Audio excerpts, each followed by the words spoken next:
Madam Speaker, I rise in support of the objection.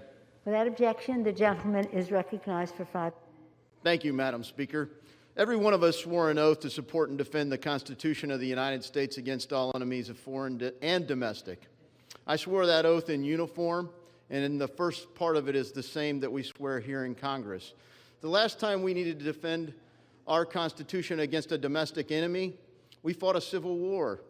And then at the conclusion of that civil war, we passed the 13th, 14th, and 15th Amendments that make clear that no state is so sovereign that they can deprive their citizens of equal protection of the laws. When it comes to election, that means one person gets one vote. It doesn't mean that other citizens can dilute the votes of their citizens and deprive them of equal protection. And it doesn't mean that a state can do that by law or by practice. So whether the law was changed and made it such that there is no way to provide equal protection, one person, one vote, or the practice was corrupted, it cannot stand. And frankly, lastly, it must guarantee that there is a proof that it was equal protection under the law. None of that happened in a number of states. And the people of America, tens of millions of them who came out to vote, have been unheard by this body and by far too many courts. We need to show them the respect they are due by the Constitution of the United States of America, the Constitution that we fought to sustain, to end the era of Jim Crow, to pass civil rights legislation, the Voting Rights Act, the Civil Rights Act, and so many other pieces of jurisprudence. Thank you, and I'd like to yield the balance of my time to the gentleman, Mr. Johnson. I thank the gentleman for yielding. Madam Speaker, I rise in support. Control of the time. You have to stand there.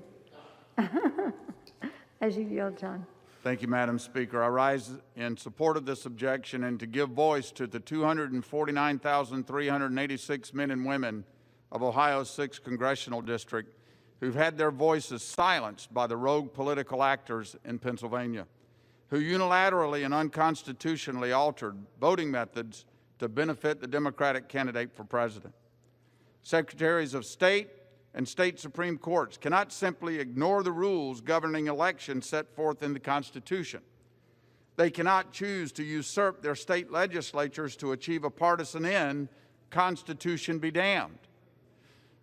Madam Speaker, this is a sad day for America.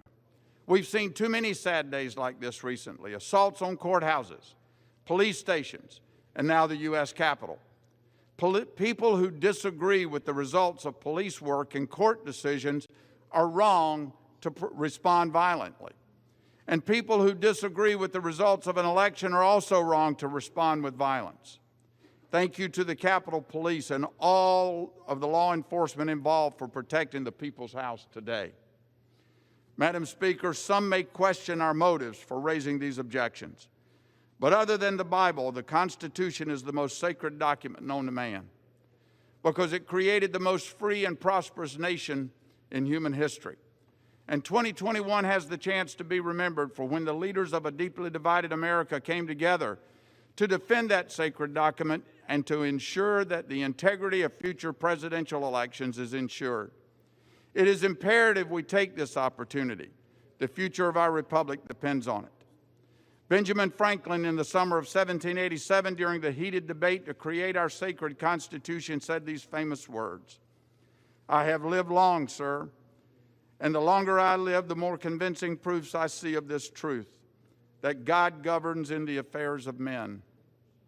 And if a sparrow cannot fall to the ground without his notice, is it probable that an empire can rise without his aid?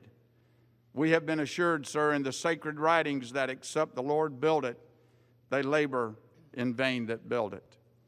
Madam Speaker, I pray that we would turn to the God Almighty that ordained our nation into being to help us in our time of need.